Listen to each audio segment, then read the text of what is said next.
Admittance method. So parallel సర్క్యూట్స్ని solve చేయడానికి మనము అడ్మిటెన్స్ మెథడ్ యూజ్ చేసి కూడా ప్రాబ్లమ్ సాల్వ్ చేయొచ్చు. సో అడ్మిటెన్స్ మెథడ్లో ఏమవుతుందంటే ప్యారల్ సర్క్యూట్ వచ్చేసి నార్మల్గా మీకు 2 ఎలిమెంట్స్ ప్యారల్ కనెక్ట్ చేసామనుకోండి. సో వీటి యొక్క అడ్మిటెన్స్ వచ్చేసి ఏమవుతుందంటే సమ్ అవుతుంది. So y1 plus y2. So ఇది y1 అనుకున్నాం అనుకోండి, ఇది y2 అనుకున్నాం అనుకోండి. సో y1 ప్లస్ y2 అవుతుంది. సో కాబట్టి అడ్మిటెన్స్ మెథడ్లో మనం డైరెక్ట్ సమ్ చేసేస్తే సరిపోతుంది. సో కాబట్టి ఈ మెథడ్లో కూడా మనము ప్యారల్ సర్క్యూట్స్ని ఈజీగా సాల్వ్ చేయొచ్చు. సో ఈ మెథడ్ అంటే చూస్తాం ఫస్ట్. సో అడ్మిటెన్స్ అంటే ఏంటి? Admittance is defined as the reciprocal of impedance. So admittance is reciprocal of impedance. So Z వచ్చేసి ఇంపిడెన్స్. సో జెడ్ అంటే మీనింగ్ వచ్చేసి ఏంటి? ఆర్ ప్లస్ జే ఇంటూ ఎక్స్ని మనం జెడ్ అంటాము. సో దీని యొక్క రెసిప్రోకల్ని అడ్మిటెన్స్ అంటాము. So admittance y equal to ఎలా రాస్తామంటే మనం కండక్టెన్స్ g ప్లస్ జే ఇంటూ బి. సో బి వచ్చేసి ఏంటంటే ససెప్టెన్స్ వాల్యూ, g ఏంటి ససెప్టెన్స్, బి ససెప్టెన్స్, g వచ్చేసి ఏంటంటే కండక్టెన్స్. సో నార్మల్గా మనం v equal to i into Z రాస్తాము. సో కాబట్టి ఇక్కడ జెడ్ ఈక్వల్ టు ఏం రాయొచ్చు మనము? v బై i వస్తుంది. So impedance equal to voltage divide by current వస్తుంది. కానీ మనకు అడ్మిటెన్స్ ఏంటి? రెసిప్రోకల్ ఆఫ్ ఇంపిడెన్స్ అంటే ఏంటి? దీన్ని 1/z చేయాలి. సో దీన్ని 1/z చేసాం అనుకోండి, రెసిప్రోకల్ చేసాం అనుకోండి. సో ఇది వచ్చేసి ఏమవుతుంది? i బై v అవుతుంది. సో కాబట్టి అడ్మిటెన్స్ y ఈక్వల్ టు ఏమవుతుంది? Admittance y equal to current divided by voltage. లేదు ఇన్ కేసు మీకు కరెంట్ కావాలనుకోండి. సో కరెంట్ కావాలంటే ఏం రాయొచ్చు? ఇక్కడ నుంచి i equal to v into y. So దీన్ని బేస్ చేసుకుని మనం కరెంట్ని ఫైండ్ అవుట్ చేస్తాము. సో నెక్స్ట్ ఇక్కడ ఇంపిడెన్స్ ట్రయాంగిల్ డ్రా చేశారు. సో ఇంపిడెన్స్ ట్రయాంగిల్ చేస్తే ఇక్కడ ఈ వాల్యూ జెడ్ వాల్యూ, ఇక్కడ value are resistance, so వర్టికల్లో reactance X value ఉంటుంది. ఇక్కడ కాస్ పై. సో సిమిలర్గా అలాగే అడ్మిటెన్స్ ట్రయాంగిల్ డ్రా చేసాం అనుకోండి. అడ్మిటెన్స్, సో ఈ టర్మ్ వచ్చేసి అడ్మిటెన్స్, హైపోటెన్స్ వాల్యూ, ఇది కండక్టెన్స్, రియల్ వాల్యూ, ఇది reactive value, susceptance, conductance, susceptance. So ఇక్కడ నుంచి జీ బీ వాల్యూస్ని ఫైండ్ అవుట్ చేస్తాము. So G and B values find out చేసిన తర్వాత ఏం చేస్తున్నామంటే ఇక్కడ మనం వై వాల్యూని మనము ఫైండ్ అవుట్ చేస్తాము.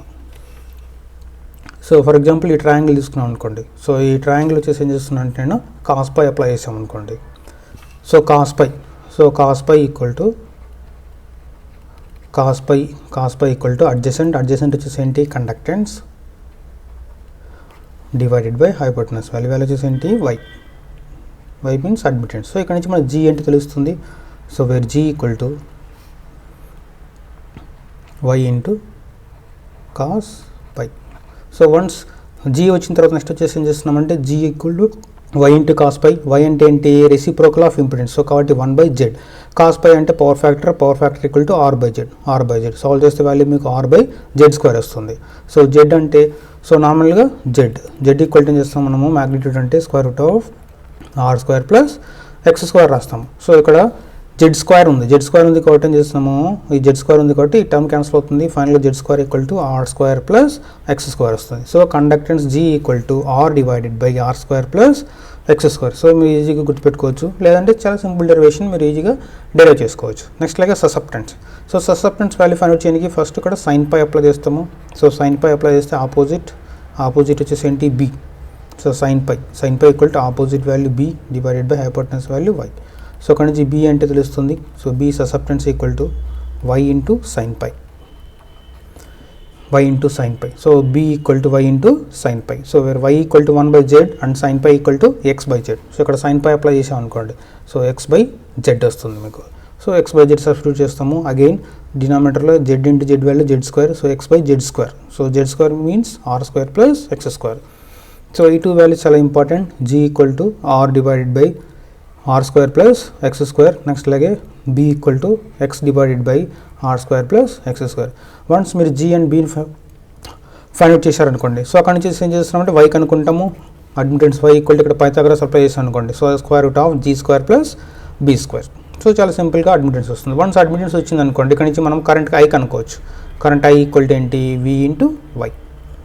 సో మనం కరెంట్ని ఈజీగా ఫైండ్ అవుట్ చేయొచ్చు. సో ఇది చాలా సింపుల్ మెథడ్. సో ఇక్కడ మీరు అబ్జర్వ్ చేయాల్సింది ఏంటంటే సో కండక్టెన్స్, నెక్స్ట్ అలాగే ససెప్టెన్స్, అడ్మిటెన్స్ యూనిట్స్ వచ్చేసి ఏముంటాయంటే సీమెన్స్ ఉంటాయి. యూనిట్స్ వచ్చేసి ఏంటి? సీమెన్స్, లేదంటే మోస్తో కూడా రిప్రజెంట్ చేయొచ్చు మనము. సో ఆర్ అండ్ జెడ్కి యూనిట్స్ వచ్చేసి ఏంటి? ఓమ్. దీని యొక్క యూనిట్స్ వచ్చేసి ఏంటి? మో ఉంటుంది ఆర్ సిమెన్స్. సో నెక్స్ట్ చాలా ఇంపార్టెంట్ పాయింట్ వచ్చేసి ఏంటంటే capacity susceptance. So capacity susceptance ఉన్నప్పుడు వాల్యూ పాజిటివ్ తీసుకుంటాము, ఇండక్టివ్ ససెప్టెన్స్ ఉన్నప్పుడు వాల్యూ నెగిటివ్ తీసుకుంటాము. సో ఫర్ ఎగ్జాంపుల్ ఒక సర్క్యూట్ ఉంది, సర్క్యూట్లో రెసిస్టర్ ఇండక్టర్ ఉందనుకోండి. సో ఇలాంటప్పుడు ఇక్కడ ససెప్టెన్స్ వాల్యూ, సో ఈ ససెప్టెన్స్ వాల్యూ వచ్చేసి ఏం తీసుకుంటామంటే ఇండక్టెన్స్ ఉంది కాబట్టి ఏం చేస్తాలో, సో ఇండక్టివ్, ఇది కెపాసిటెన్స్ కాదు, ఇది ఇండక్టివ్ ససెప్టెన్స్ ఇది. సో ఇండక్టివ్ ససెప్టెన్స్ ఉన్నప్పుడు ఆ వాల్యూ వచ్చేసి ఏం చేస్తున్నామంటే నెగిటివ్ వాల్యూ తీసుకుంటాము. నెక్స్ట్ అలాగే కెపాసిటివ్ ఉందనుకోండి. సో కెపాసిటర్ ఉన్నప్పుడు వచ్చేసి ఏం చేస్తున్నామంటే పాజిటివ్ తీసుకుంటాము ససెప్టెన్స్. ఎందుకంటే నార్మల్గా మీరు సో ఇంపిడెన్స్ తీసుకున్నాం అనుకోండి, impedance Z equal to inductor ఉన్నప్పుడు ఆర్ ప్లస్ జే ఇంటూ ఎక్స్ఎల్ రాస్తాము. కెపాసిటర్ ఉన్నప్పుడు ఏం చేస్తాము, R equal to minus j into XC రాస్తాము. ఇది కెపాసిటర్ ఉన్నప్పుడు. కెపాసిటర్ ఉన్నప్పుడు ఈ టర్మ్ మైనస్ ఉంటుంది, ఇక్కడ ఇండక్టర్ ఉన్నప్పుడు ప్లస్ ఉంటుంది. సో అడ్మిటెన్స్ అంటే ఏంటి, దీని యొక్క రెసిప్రోకల్ కాబట్టి దాన్ని మనం రేషనల్ చేసినప్పుడు సో ప్లస్ అనేది మైనస్ అవుతుంది. కాబట్టి ఇండక్టెన్స్ ఉన్నప్పుడు ససెప్టెన్స్ వాల్యూ నెగిటివ్ అవుతుంది, సో కెపాసిటెన్స్ ఉన్నప్పుడు ససెప్టెన్స్ వాల్యూ పాజిటివ్ అవుతుంది. సో జస్ట్ ప్రీవియస్ కేసుకి ఇది ఆపోజిట్ ఉంటుంది. సో ఇది చాలా ఇంపార్టెంట్ పాయింట్, ఎందుకంటే ఇక్కడ మైనస్ ప్లస్లో కూడా ఆన్సర్ అనేది చేంజ్ అవుతుంటుంది. మీరు చాలా సింపుల్గా దీన్ని గుర్తుపెట్టుకోవాలి. సో నెక్స్ట్ ఇక్కడ ఒక సర్క్యూట్ తీసుకున్నాను. సో ప్యారలల్ సర్క్యూట్, ఇది ఒక బ్రాంచ్ 1, బ్రాంచ్ 2. సో బ్రాంచ్ 1లో రెసిస్టర్ అండ్ ఇండక్టర్, బ్రాంచ్ 2లో రెసిస్టర్ అండ్ కెపాసిటర్ కనెక్ట్ అయింది. సో అయితే ఏంటి, ఇక్కడ ఫైనల్గా మనము టోటల్ కరెంట్ ఏంటో ఫైండ్ అవుట్ చేయాలి.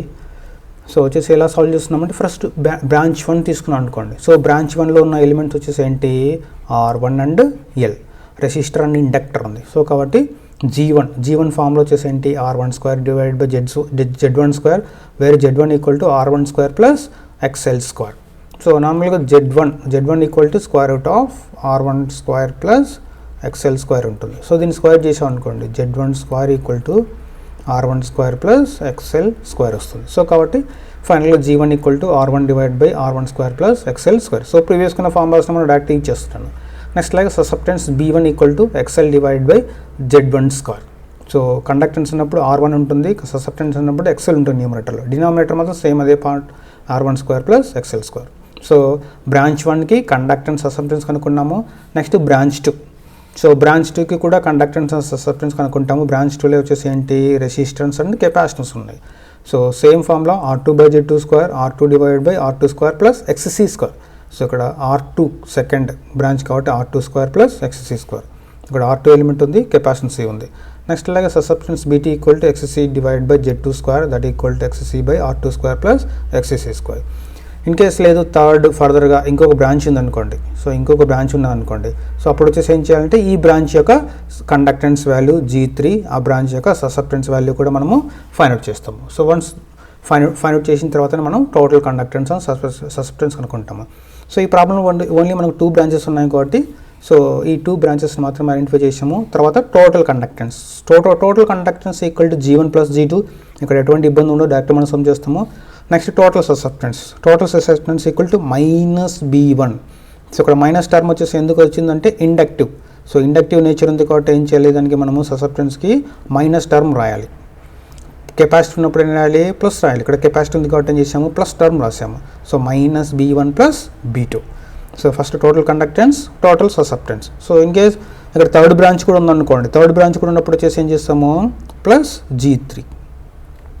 థర్డ్ బ్రాంచ్ ఉందనుకోండి, ఇన్ కేస్ కెపాసిటెన్స్ ఉన్నప్పుడు ప్లస్ B3 పెడతాము, లేదు ఇండక్టెన్స్ ఉన్నప్పుడు మైనస్ B3 రాస్తాము. ఇన్ కేస్ థర్డ్ బ్రాంచ్ ఉందంటే, లేదు ఫోర్త్ బ్రాంచ్ ఉన్నప్పుడు plus G4 plus B4. So అలాగే టోటల్ కండక్టెన్స్ని మనం అన్నిటిని యాడ్ చేసుకుంటూ వెళ్తాము.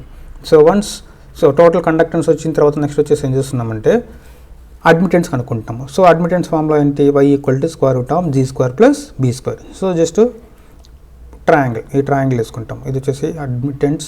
సో ఈ వాల్యూ కండక్టెన్స్, ఈ value susceptance. So Y equal to G2 plus B2 square root. So once admittance వచ్చిన తర్వాత వచ్చేసి ఏం చేస్తున్నామంటే total current. So total current I equal to V into Y. So నార్మల్గా కరెంట్ I ఈక్వల్ టు ఏం చేస్తామంటే మనం V బై Z రాస్తాం. సో మనకు 1/Z అంటే ఏంటి, admittance value. So I equal to V into Y. So అలాగే power factor cos π equal to G by Y. In case power కనుక్కోండి అనుకోండి, power equal to VA into cos π. So ఇలాగ మనం ఏ పారామీటర్స్నైనా సరే అడ్మిటెన్స్ మెథడ్ యూజ్ చేసి ప్రాబ్లమ్ని మనం solve చేయొచ్చు. సో ఇది చాలా సింపుల్ మెథడ్ అన్నింటికంటే. సో నెక్స్ట్ ప్రాబ్లమ్ సాల్వ్ చేస్తాము. So an AC circuit contains of inductive coil with resistance 40 ohm and inductance 0.15 Henry. So resistance value 40 ohm ఉంది. నెక్స్ట్ లాగా inductance value 0.15 Henry is connected in parallel with capacitor of 50 microfarad which is in series with 45 ohm resistor. So 45 ohm resistor next లాగా 50 microfarad. So దీనికి వచ్చేసి ఎలా connect చేసాము మనము in ప్యారలల్లో connect చేసాము. సో ఈ టోటల్ అన్నిటిని. సో అయితే ఏం కనుక్కోమంటున్నాడు, connected to a supply of 230 volts 50 hertz. So 230 volts 50 hertz connect చేసాము. So determine the total current టై. సో టోటల్ కరెంట్ టై కనుక్కోవాలి. నెక్స్ట్ లాగా ఏంటి, పవర్ ఫ్యాక్టర్ కనుక్కోవాలి. నెక్స్ట్ పవర్ కన్జ్యూమ్డ్ కనుక్కోవాలి. సో ఫస్ట్ వచ్చేసి ఏం చేస్తున్నామంటే ఇండివిజువల్ బ్రాంచెస్ యొక్క కండక్టెన్స్ అండ్ ససెప్టెన్స్ని మనం ఫైండ్ అవుట్ చేస్తాము. సో ఫస్ట్ వచ్చేసి ఏం చేస్తున్నామంటే బ్రాంచ్ 1. సో బ్రాంచ్ 1, సో ఇది వచ్చేసి బ్రాంచ్ 1 అనుకుంటున్నాము. సో బ్రాంచ్ 1లో వచ్చేసి ఏమున్నాయి మనకు, so R1 equal to 40 ohm, next లాగే L equal to 0.15 Henry. So మనకేం కావాలి, ఫస్ట్ స్టెప్లో XL వాల్యూని మనం ఫైండ్ అవుట్ చేయగలగాలి. So inductive reactance XL equal to 2πfL. So 2π into F value 50, L value 0.15. So inductive reactance value, so inductive reactance value solve చేస్తే మీకు 47.12 ohms వస్తుంది. So units ఇది, ఓమ్స్ ఇవి. నెక్స్ట్ వచ్చేసి ఏం చేయాలి మనము, కండక్టెన్స్ అండ్ ససెప్టెన్స్ కనుక్కోవాలి. So conductance formula, so conductance G1. So conductance G1 equal to so R1 divided by R1 square plus XL square. So వేరే R1 equal to 40, R1 square 40 square plus XL value 47.12 square, 47.12 square. Solve చేస్తే value మీకు so 0.0104 mhos వస్తుంది. So ohm కాదు ఇది, symbol వచ్చేసి ఏంటి, mho. So రెసిస్టెన్స్కి opposite. Next అలాగే susceptance value B1 equal to XL divided by R1 square plus XL square. So వేరే XL equal to 47.12 divided by 40 square plus 47.12 square. So that equal to, solve చేస్తే value మీకు 0.012 mho. So G1 and B1ని మనం find out చేసాము. G1 and B1ని find out చేసాము. Next వచ్చేసి ఏం చేయాలి, G2 and B2ను కనుక్కోవాలి. ఎందుకంటే సెకండ్ టర్మ్ ఉంది కాబట్టి. ఇక్కడ వచ్చేసి ఏంటి, సెకండ్ బ్రాంచ్ వచ్చేసి ఏంటి, రెసిస్టెన్స్ ఉంది. Second branch resistor and capacitor ఉంది కాబట్టి నెక్స్ట్ వచ్చేసి ఏం చేస్తున్నా అంటే నేను బ్రాంచ్ 2లో కనుక్కుంటున్నాము. సో బ్రాంచ్ 2, సో వచ్చేసి ఏంటి branch 2. Next case, so branch 2లో resistance R2 equal to 45 ohm, next లాగే capacitance equal to 50 microfarad. So first step వచ్చేసి ఏం చేస్తున్నామంటే మనం XC కనుక్కుంటున్నాము. XC equal to 1/2πfC. Capacitive reactance కావాలి 1 divided by so 2π into 50 into where C equal to 50 microfarad 10⁻⁻6. So that equal to, solve చేస్తే value మీకు 63.66 వస్తుంది. సో వన్స్ ఈ వాల్యూ వచ్చిన తర్వాత నెక్స్ట్ వచ్చేసి ఏం చేస్తున్నాము, direct to conductance and susceptance. So conductance G2 equal to R2 divided by R2 square plus XC square. So where R2 equal to 45 square plus 63.66 square. So solve చేస్తే value G2 value అంటే తెలుస్తుంది. Value GT value మీకు 0.0074 మో వస్తుంది. Next అలాగే B2. So B2 equal to XC divided by R2 square plus XC square. So where XC equal to 63.66 divided by, so denominator value same value 45 square plus 63.66. So value solve చేస్తే మనకు BT value 0.0104 మో. So once G2 B2 వచ్చాయి మనకు total conductance and total susceptance అంటే మనం కనుక్కుంటాము. So susceptance calculate చేసేప్పుడు కొద్దిగా కేర్ఫుల్గా ఉండాలి. ఇక్కడ ఇండక్టర్ ఉన్నప్పుడు ససెప్టెన్స్ వాల్యూ మైనస్ తీసుకోవాలి, కెపాసిటెన్స్ ఉన్నప్పుడు ససెప్టెన్స్ వాల్యూ చేసి ప్లస్ తీసుకోవాలి. So total conductance G equal to G1 plus G2. So where G1 equal to 0.0104 plus 0.0074. So that equal to value 0.0178 mho. 178 mho. So similarly total susceptance B. So where B equal to minus B1 plus B2. So ఇక్కడ minus term వచ్చేసి ఎందుకు వచ్చిందంటే inductive ఉంది కాబట్టి minus, capacitor ఉన్నప్పుడు ఏం చేయాలి plus రాయాలి. సో కాబట్టి minus 0.012 plus 0.0104. So that equal to minus 0.0016 mho. So total conductance and total susceptance వచ్చింది. తర్వాత total admittance y equal to square root of G square plus so B square. So ఈ value solve చేశారు అనుకోండి, ఈ value direct substitute చేస్తున్నాను, చేస్తే value నాకు 0.01787 మోస్ వస్తుంది. సో వన్స్ y వచ్చిన తర్వాత ఏం చేయొచ్చు, మనం కరెంట్ కనుక్కోవచ్చు. Current I equal to formula మనకు V into y. So V value వాడే ఇచ్చాడు 230 volts. సో I వాల్యూ మనం కనుక్కున్నాము, y value so 0.01787. So that equal to solve చేశారనుకోండి వాల్యూ మీకు 4.1 ఆంపియర్స్ వస్తుంది. సో ఈ కరెంట్ ఏంటో మనం ఫైండ్ చేసాం, current equal to 4.1 ampere. Next total current తర్వాత ఏంటి, పవర్ ఫ్యాక్టర్ కనుక్కోమన్నాడు. So power factor formula, power factor that equal to cos phi. So cos phi equal to ఏంటి, G by y. So where total G equal to 0.0178, y equal to 0.01787. Solve చేస్తే value మీకు 0.996 వస్తుంది. So వచ్చేసి power factor. Next లాగా power consumption, third వచ్చేసి ఏంటి power consumption P equal to so VI into cos phi. So V value 230 వాడు ఇచ్చాడు, I value మనం కనుక్కున్నాము 4.1, కాస్ పై కూడా కనుక్కున్నాము. So direct substitution. So 230 into 4.1 into 0.996 that equal to 939 watts. So చాలా simple method ఇది.